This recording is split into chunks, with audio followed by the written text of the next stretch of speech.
Hey there, Bruce, and welcome back to the Game of Fortune. We are still doing our gambling survivor game, but it looks like poker is nearly done. Although probably not in our favor at this stage, but we've got two other players that need to play. Three other players that need to play. This is going to be a long one, man. Anyway, with the initial bets done, Bell dealt out the flop. And what was revealed was the ace of diamonds, the 10 of diamonds, and the king of spades. I looked at Teresa, who didn't wait a moment to toss out another 50 credits onto the table. Your move. Alphonse glared at the cards on the flop before throwing in 50 credits to match Teresa's bet. This will be a big win for sure. Keep talking that shit and see what happens. Teresa snapped her fingers and motioned for Bell to put down the next card. Bell nodded and dealt the turn card. It was the ace of spades. Teresa didn't waste a second reacting to the new state of the pool. All in. Teresa pushed her pile of chips on the table and looked to Alphonse with a wicked grin. All in? That was all 400 of her credits? If she loses this, then Alphonse will have 800 credits to his name. She ain't going to. And combined with the 111 that Everett and I have, then we'll win the game right here, right now. But if Alphonse were to lose, then he'd be out of credits. Bell, may I ask a quick question? If Alphonse loses all his credits, does he die? I know you said earlier that if you lose all your credits, you die, but were you talking collectively or individually? I suppose I wasn't clear on that, was I? In the event that a player does lose all their personal credits, their bracelet will activate and they'll die. I mean, you can't trade credits with them after all, so it's pointless to keep them around. The most they could do is maybe encourage, but that's like interfering with the game, so it's better to just leave them dead, you know? Interesting. How's that change things, Alphonse? You could win all this right now or die and give your partners a real heavy load to carry. What's it gonna be? Alphonse still had a look of surprise on his face. I'd be stunned too at the revelation. Maybe he was still deciding whether or not he could match Teresa's all-in gamble. Cat got your tongue? Need to remind you that you're on the clock. You've got around 40 minutes to go. Heh. Can't believe this. This time you're the one who messed up, Teresa. Huh? You basically dug your own grave with that move. Teresa's eyebrows twitched before she leaned forward on the table. Well, if you think so, why don't you press forward? Oh, I will, and you'll die because of it. For a moment, Teresa's anger and bluster seemed to fall. There it is. That's all I needed to see, that little moment of weakness. Sure, weakness. Call it that if you want. Too late, Teresa. You can't hide it after you showed it. All that confidence, that anger, all that bravado. Even the all-in gambit. Sure does flip the script on your usual antics, doesn't it? Alphonse put his hands in front of his pile of credits and slowly pushed it toward the center of the table. What the fuck? Alphonse's hands were shaking as he pulled his pile of credits back from the table. He looked spooked, to say the least. Damn it. Oh, is it his helper? Wait, is Maria dead? Teresa seemed even more confused by Alphonse's sudden hesitation and shock. I fold. What? What? You're folding when you could get us to win right here? I don't think you could. I'm sorry. Alphonse meekly moved his cards to the side. Meanwhile, Teresa just watched, awestruck. Apparently she was so surprised that Belle had to shuffle her winning credits over to her side while she stared at Alphonse.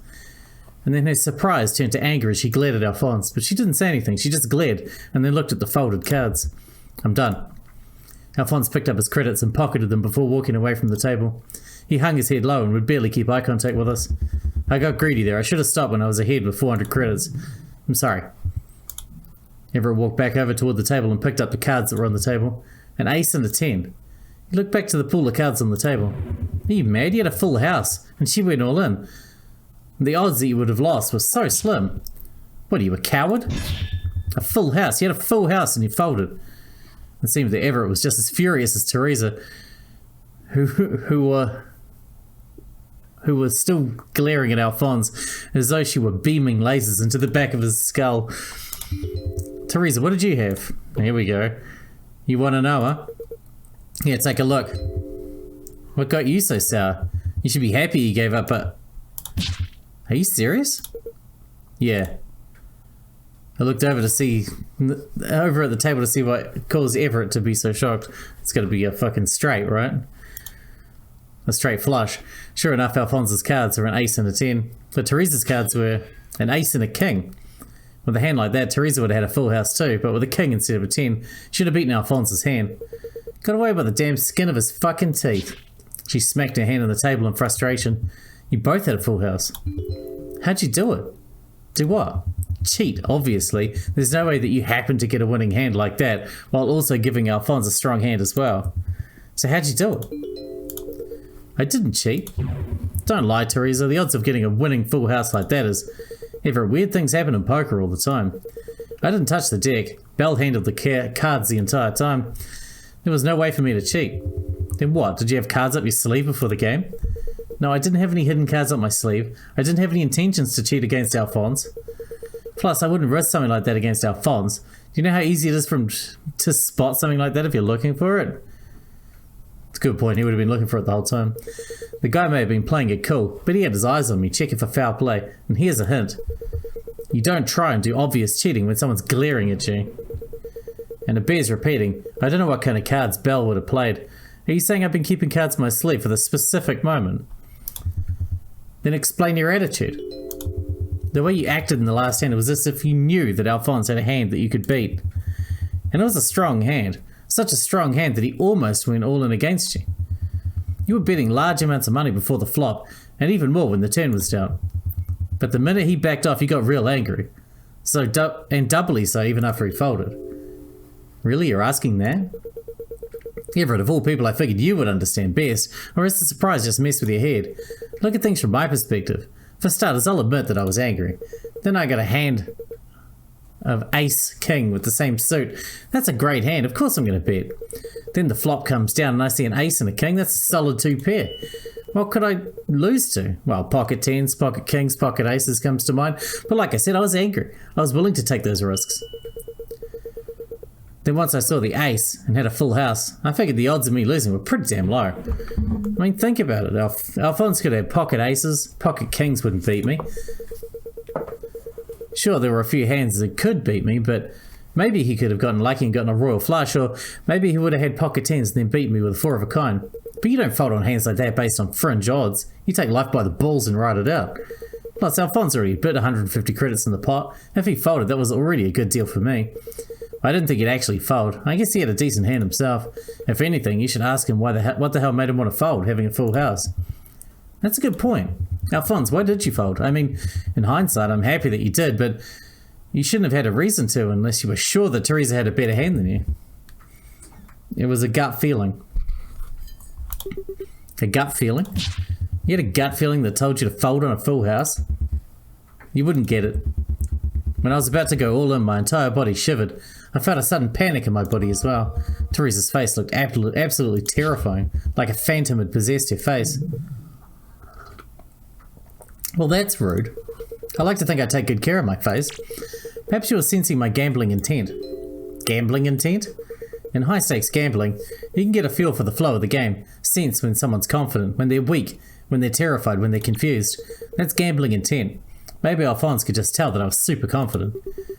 How's that any different from just reading someone's face? That's not it. I've always had this sort of second sense thing. Everyone here has that. Usually happens when I'm talking with people or observing them for a while. It's a little weird, kind of like you see this aura about them. But you don't really see it. It's like you see all sorts of weird shit. Happens randomly too, just talking or looking at someone and then, okay, we get it, psycho detective, you can read people. You're lucky that it happened when it did, otherwise you'd be out of credits and out of life. Yeah, I guess I still ended up with a net positive. Still wish I would have had more though, with only 250 credits we need. 528 credits. Damn it, threw away a big lead. Sorry. Well, we'll manage somehow. Then I guess it's my time to step up to the plate. Everett looked at Teresa, who seemed to cheer up as Everett took a seat at the table. Why are you looking at me like that? Well, you know, I've always wanted to play a game against you. Don't really think you're much of a gambler, but you're pretty smart, I bet. So I want to see what kind of fun game that we could play together. Teresa started by cleaning up the table, having Belle take all the credit she won, and getting all the cards on the table organised back up into a neat stack. Snakes and ladders. She put the cards underneath the table and then waited for Everett to get comfortable. And just like with our phones, she was picking up games from the nearby trolley and showing them off to Everett.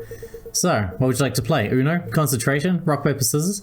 We could do liar's dice. I love liar's dice. We should play Blackjack. Really? You heard me. Teresa let out a frustrated sigh and put the games back onto the trolley. Are you really sure you don't want to play liar's dice? She shook 2 small cups that had dice in them in front of Everett as if he were a cat to play with. Teresa, I want to play Blackjack. Fine. Frustrated, Teresa put the dice under some compartment at the table. Now the table was clean again. You know, this is like the exact opposite thing of what I wanted to happen, right? Like Blackjack is basically single player. You might as well be trying to play solitaire. And that's exactly what makes this perfect for me. Teresa sighed and then looked over to Belle. I had a feeling you'd pull something like this. Belle can get the stuff we need for the game. What do you need? All you need is cards. You just had that a minute ago. Of course, already here. Belle pulled out multiple decks of cards, some kind of long plastic container and some big black door stopper? What is that? It's a shoe. That is not a shoe. It's a blackjack shoe. You basically use it to keep the cards in the holder as well, as to prevent people from being able to see the cards. Haven't you played blackjack before? Not in an actual casino. Ah, well, all that equipment is just for standard play at a casino. You've got the holder for all the cards. And being able to hold multiple cards means you can play multiple hands much faster. Anyway, you know the typical rules of blackjack, yeah? Get a card, try and reach 21 to win, go over and you lose. Simple stuff. Simple, but what are the odds of winning in blackjack? Well, I think that depends. Depends? Yeah, it depends on your strategy, whether you're card counting and how you plan to bet from hand to hand. I thought it was just about getting to 21 without going over. Well, yeah, but you're always trying to beat the dealer. You can beat them in one of 2 ways. Make them bust or get high enough number that beats their standing number. Standing? It might be better to listen and watch them than have me explain. I think they're going into the finer details now. I looked back at the table and saw Teresa was pulling out jokers from the new decks of cards she had. So how many decks are we playing with? 6 decks should be enough. That's fine with me. Naturally, I'm going to ask to inspect each and every deck before we start playing. Be my guest. Teresa handed Everett 6 packs of cards and he began to search through them. Will the dealer be playing a hard 17 or a soft 17? Soft 17, that is to say, I'll stand on 17 and must draw on 16 or less. Okay, and what surrenders are allowed? Late surrenders only. Alright, is there a maximum or minimum bet? Nope, you can bet as much or as little as you want. Payout will be 1 to 1, except in the case of blackjack, in which case it pays out 3 to 2. Good, that's what I expected. That all sounds good to me. Let's see. Everett looked up at the timer. He had a little less than 40 minutes. Teresa, I expect fair and speedy play. If you make a mistake, whether it's miscounting the numbers or not paying out the proper amount, I'll call you out. So don't try anything funny. Rude. You think I'm going to bother doing something funny against you of all people? Knowing you, yes. My reputation precedes me, it seems. Well, worry not, Everett. I'm quite good at dealing with cards. And I can do math well enough not to screw you over on the wrong payout. Good. Alright then, let's get started. Everett pulled out his 111 credits and organised them into a small pile. So mind filling me in on some of that? Well, what parts? Let's start with the soft and hard 17 thing. The soft 17 is a blackjack hand worth 17 that won't bust with an ace. Like ace 6 would be a soft 17 because you could get any extra card and it wouldn't bust.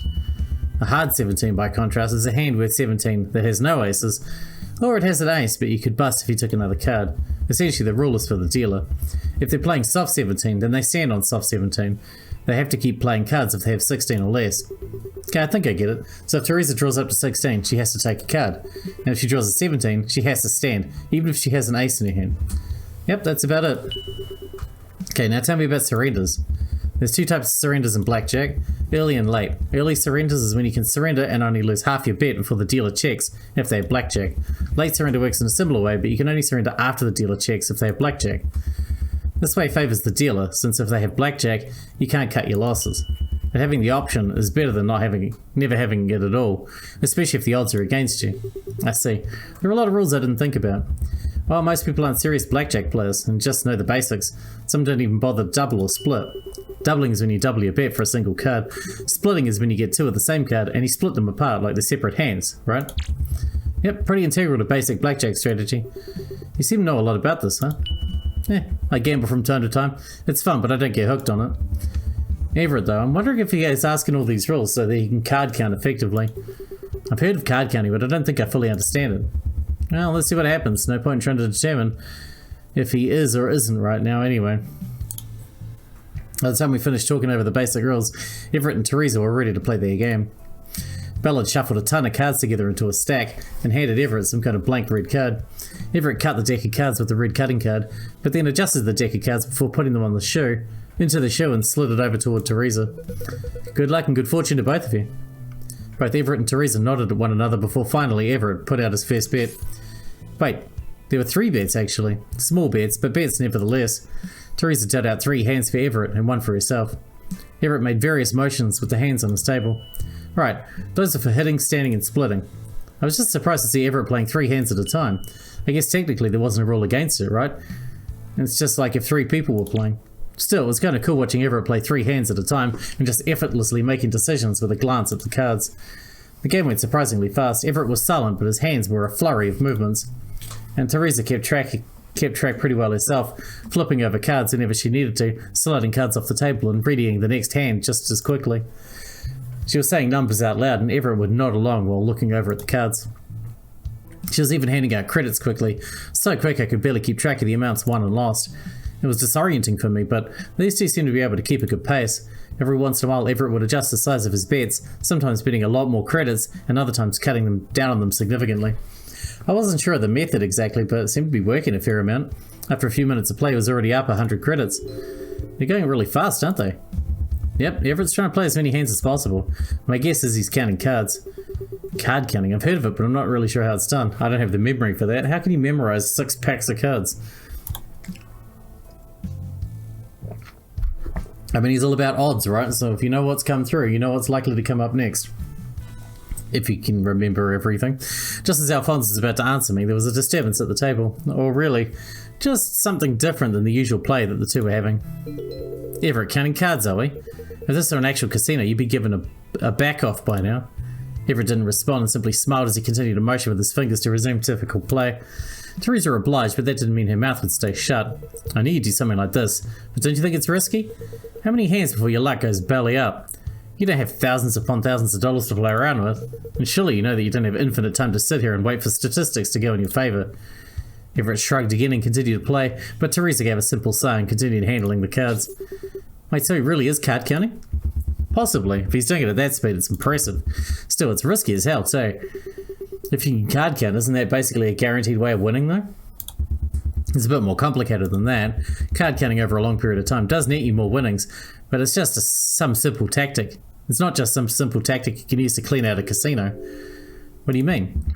Well, for starters, you have to count cards perfectly to have consistent winnings. I'm talking perfect play, perfect betting, and perfect tracking of the counts.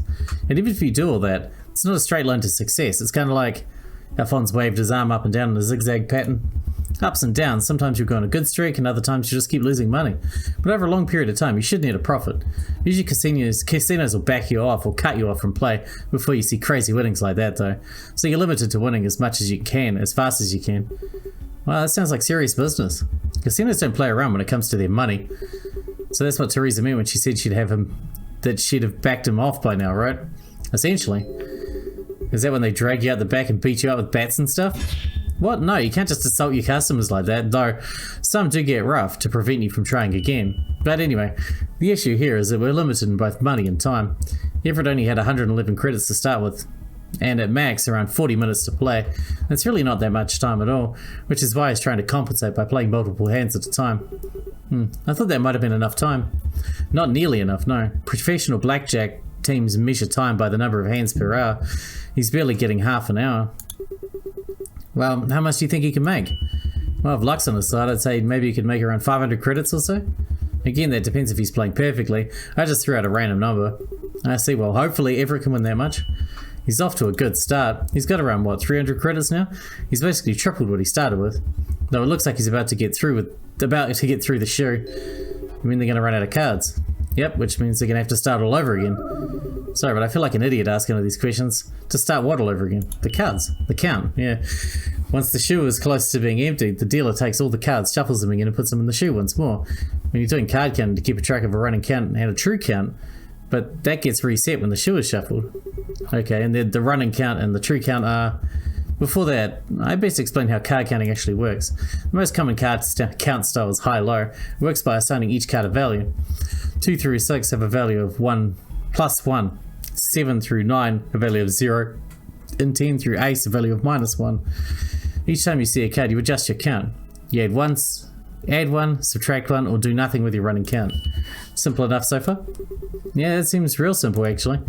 It is simple. You watch the cards and you keep a running count in your head, hence the name running count. And keeping a running count is important because the running count gives you an idea of who has an advantage in the game. When the count goes negative, the house has an advantage. When it's positive, the player has an advantage. The bigger the number, the more intense the advantage to either side. So a large negative number means that the house has a huge edge, while a large positive number means you've got a huge advantage. Okay, I think I'm starting to get this. Knowing the running count isn't enough though. It isn't? Didn't you say that it showed what kind of advantage or disadvantage you'd have? Right, but remember, you're not just playing with one deck, you're playing with many. Alright, Everett did ask how many decks you were playing with, so it was 6 I think. Yeah, but don't worry, the true count isn't that hard to figure out. It's just the running count divided by the number of decks left in the show. If you had a running count of 20 and there were 4 decks left in the show, you'd have a true count of 5. Yep, and if you had a running count of minus 15 and there were 3 decks left in the show, the true count would be negative 5. And there you have it, the basics of card counting right at your fingertips. That's all there is to it, just watch cards, adding and subtracting them and then dividing them by the number of decks in the show. That seems easy. Alphonse chuckled and passed me a grin. Sure, real easy. Well, now you know what the running and true counts are. Do you know why they're important? Let me figure this one out on my own. Alright. Depending on the true count, you can determine what kind of advantage or disadvantage you had in the game, right? So if I had an advantage, I'd want to bet more money, right? And vice versa. If I didn't have an advantage, I'd want to bet less. Does it determine how much you should bet? Yep, good to know what you're thinking. Usually when you count cards, you have a betting strategy based on what the true count is. You have a base bet and then raise or lower it depending on how the true count is. That way you can maximize profits and minimize risks. That's how it works, ideally. Okay, I think I'm getting it. Let me remind you that what I've told you are the bare basics, the minimum to even try card counting. There are other things like deviations and other strategies too, but Everett seems to be confident in himself to try this out, so maybe he can pull it off. Maybe it's because he's an accountant. Perhaps he's good with managing numbers. He was rattling off probabilities while you were playing poker. Oh really? Well, maybe that explains it. Looks like they just got through with another show. Now it's your chance to see if maybe you can do some card counting yourself. I suppose I can give it a try. Alphonse let out another chuckle, but hid his mouth behind his hand. What's so funny? Well, I wouldn't let it bother me. I decided to just go and approach the table and see how things were going. As we approached, I saw Belle shuffling the cards once again. It seemed that Everett cleared out another show. Teresa was busy wiping her brow and passed a smile over to Alphonse as we approached. You two done having your little chat. Come to bless me with an actual conversation partner. We're not going to get in the way, are we? Well, Everett is rather demanding on how fast I play, but we've gone through 2 shoes already. I think I can keep a good pace. I haven't made any mistakes so far. What's one more distraction, right? All he's doing is counting cards. I feel so alone on the side of the table with no one to talk to. Alphonse was explaining to me how to count cards just now, actually. Did he? Well, that's awful nice of him. Well, she just wanted to know what was going on is all. One thing I wonder is, how do you know Everett was counting cards? Takes one to know one, as they say. Card counters seem to be really focused when playing. They're looking at everyone's cards. They don't talk much, and they adjust their bets according to an obvious count. A good card counter actually tries their best to blend in, to chat it up with people around, to look stupid and make mistakes, things like that. But since we're not playing in an actual casino, which would toss Everett out, he can card count as blatantly as he wants to. The guy could probably keep a notebook, pencil and a calculator on him if he wanted to. I see. Guess it's not a foolproof strategy. Devon, if you ever wanted to get into a real card counting, I could teach you a thing or two. I don't think we got the opportunity, considering that one side would be dead by the end of all this. Guess you're right. Oh well, doesn't mean we can't have fun, right? By this point, Belle had finished shuffling the deck, and had asked for Everett to cut it once more. After everything that was set up, Everett was ready to play again. Watch closely now. Everett had made another set of bets, and I watched as the cards flew. Let's see if I can keep pace. I looked as Teresa put out a number of cards on the table. Just had to keep counting. Wait, which cards were +1 and -1 again? Actually, it's hard to figure out how many decks are left in the show, especially if you don't know how big one deck looks. Actually, I was already getting confused, and it didn't help that Everett wasted no time getting the game into a hurried state. Each time a card was drawn, I had to adjust my running count in my head, but I lost track easily. Plus, Teresa was quick to swipe up the cards at the end of every hand, so I didn't get a chance to check my work. Before long, I was already lost. The look of confusion on my face must have been obvious because Teresa found time to chime in after one of the hands had ended. Not so easy, is it? Teresa winked at me and I felt myself growing smaller from embarrassment. There's no shame in getting lost. This is a skill that takes tons of practice to get right. Indeed, it's like expecting to hit a home run the first time you play a baseball game. It almost never happens. You just need a ton of practice. Which makes you wonder, Everett, are you some secret gambler yourself? For once, Everett paused and actually responded. I'm not some secret gambler, it's just a hobby. Card counting is a fun and invigorating mental exercise. And so you finally speak, huh? Who thinks that card counting is a fun mental exercise? I do. I enjoy working with numbers. But I wouldn't want to make a career out of gambling. It just seems like a poor investment. No, instead I like to see how far I can go with a few $1,000s and some well-calculated maneuvers. A few, huh? You've been running wild for some time now, don't you think? You ought to ease up a bit? Maybe at the end of this show. I'm starting to get a bit fatigued playing this at this breakneck pace, but I can go a little longer. You sure about that? You're just one bad streak away from losing it all. I'm well aware. It was at this moment that I looked at Everett's credit count, and it was measly. Couldn't be more than a few hundred credits. I wanted to ask what happened, but I didn't want to ruin Everett's focus. Surprised? Card counting isn't the smooth ride you think it is. It has valleys and hills, and you need serious bank to be able to actually make good progress with it. Right, he had around 300 credits a while ago. How did... It's like she said, Devon, card counting isn't just something that'll net you huge winnings in an hour. It takes time, dedication, practice, and persistence. And while Everett might have the last three, he doesn't have the most important one right now. Time. Well, time and money, but you know what it is. It is what it is. We'll see about that. Everett cracked his knuckles in his neck and glared back at Teresa. One last show. Let's see how much I can make back. Challenge accepted. Everett adjusted his glasses and made 3 bets, just like he did before. And Teresa was all too eager to send cards whizzing his way onto the table. Again, Everett made his plays quickly, not spending more than a second to look at each hand that he'd been dealt. Hits, stands, doubles, splits, surrenders. He made every move quickly and without time to regret any decision. Sometimes he'd win, other times he'd lose, but as the deck began to thin out, Everett smirked and started betting more and more money. Again, he lost some hands, but more often than not, he was winning others. Soon his credit count jumped from 100 to 200 and was now back to 300. By this point, the shoe was probably a quarter of the way empty. There wouldn't be a lot of hands left to deal. Everett had 3 hands, each with 75 credits on them. The amount was staggering, and I was terrified that he might lose it all. But I had to have faith that he knew what he was doing. Teresa dealt out the cards, and I prayed that he would get a good set of hands. His first hand was Jack and a 9. That's 19 even. That's probably a winning hand. His second hand was a Queen and a 6. 16, that was an okay hand, right? And his last hand was Ace. That had to be good, right? And Teresa's up card was a 9. Assuming there was an ace underneath that up card, there'd be a 20, or a 19 if his face card was a 10. Before I could even think about what his best move was, Everett made the decision himself. First he stood with his Jack 9, then he moved his Queen 6 combo and hit it. Teresa dealt him a card and it was a 7. Bust. Teresa swiped the 75 credits he had bet there and winked at him. And finally he split his aces. He used the last 75 that he had on it and looked Teresa square in the eye. And this is what it comes down to. Let's see just how lucky you get. Teresa dealt another card. To the first ace it was a Jack. That's Blackjack. Teresa clicked her tongue and then handed Everett 123 credits. Good start. Good start for sure so far. Teresa then set out another card to the other ace and she dealt out another ace. Everett couldn't help but grin as he split his second pair of aces into a new split. And with the money he just won, he could do it. Let's just see what happens. Teresa dealt out another card on the first ace and a king. That was a second Blackjack. Everett pumped his fist as Teresa handed him another 123 credits.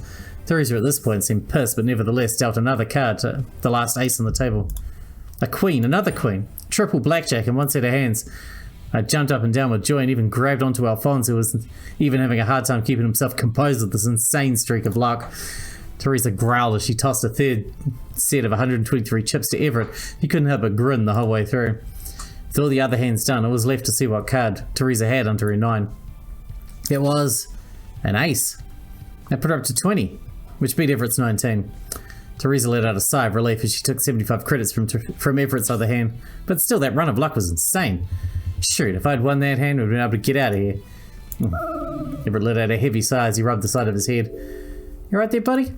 I'll be fine, just a little fatigued is all. He slowly grabbed his credits and stood up from the seat. He started to pace around and stretch to get his blood moving again. Well, that's a new record for me. That many shoes in that little time. I guess I shouldn't be surprised that I'm exhausted. Oh, come on, you're not that old, are you? I need a breather one way or another. Maybe a nap while I'm at it. So how many credits do you all have now? If I remember correctly, it should be... It's no use, my brain's fried. You can't even do simple math. I apologize, but I really can't focus that much at all. Why don't we just take a moment to count them all up? The three of us took all our credits and counted them on the table. Everett had earned a total of 594 credits. Alphonse had 250, and then my own 111. They added up to 955. We're so close, we just need 45 more credits and we win. Yes, that's certainly doable, don't you think? Should be. Well, Teresa, how are you feeling? Shaking in your heels now that we're this close to victory? Me? Oh no, I'm excited. After all, we're about to get to the finale of the game. The finale, huh? Of course, the game's not over until we run out of time or you reach 1,000 credits. You got about 15 minutes left. That seems more than enough to make 45 credits. So the question is, who's going to play me next? Obviously, Everett's too drained to play against me, so Teresa's eyes glanced between Alphonse and me. Her eyes lingered on me for a while, and she hummed to herself. She beckoned me to take a seat. Don't look at me, I'm not going to do it. Alphonse, you go play a game against her. Alphonse? What's the issue, Alphonse? Don't tell me you're getting weak in the knees thinking about playing me. Or are you scared? Look, Devon, I wouldn't put pressure on you if I didn't have to, but I just don't trust that I could beat Teresa in a game again. What? And with that, we're going to wrap this one up here because we're out of time for today. So yeah, it looks like we're going to have to play a game now. And the downside to leaving Devon till last, who didn't want to play, I understand you leave it till last because you want to make those credits so she doesn't have to play. But now that we're only 45 credits away from winning, it seems like the perfect time for Teresa to pull out cheating and shit against Devon, who can't even handle normal gambling. So this could get rough, but we shall see in the next episode. Until then, thanks for watching, Bruce, and I'll see you in the next one.